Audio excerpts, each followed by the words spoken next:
комендатуранын штаб баардыгы эле жакшы иштеп атышат, аракет кылып атышат. Бирок мына могу жогорудагы коллегалар айткан суроолорго ыкчам реакция жасаш керек да. Ошонун ичинде дагы ушул пропуск боюнча бүгүнкү күндө ажиотаж бүт жерде.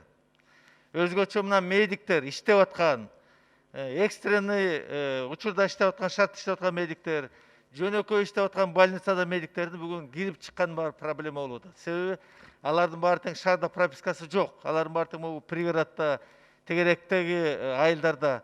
Ошончу баарын тең тизмелерин алып туруп, баарына тең макулдук бериш керек. Врачтарга, урматтуу коллегалар. Бул бир. Андан тышкары стратегиялык объекттерде бүгүнкү күндө коопсуздук жагынан да карап, ошол жерде иштеп аткандарды, ошол жерде кайтарып аткандарга дагы баарына тең пропуск бериш керек. Андан тышкары мынакей жогоруда коллегаларым айтты, бирок могу арендага алып, көп ижарага алган объектилер, помещениялар, ушулардын төлөмдөрү кандай болот? Мына биз суранып атабыз, айтып атабыз. Ушунун баарын тең борбордук штабтан, могу жерден байма-бай баарыбызга маалымат берип туруш керек.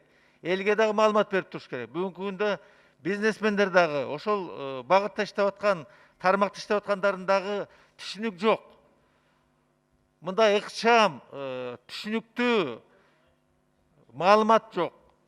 Ошонун баарын тең урматтуу өкмөт мүчөлөрү эске алып туруп, ушунун баарын тең мындай активдүү түрдө берсеңер элге. Себеби бүгүнкү күндө штаб өзүнчө, эл өзүнчө, бизнес өзүнчө, врачтар өзүнчө, башын кошкон иш болбой атат.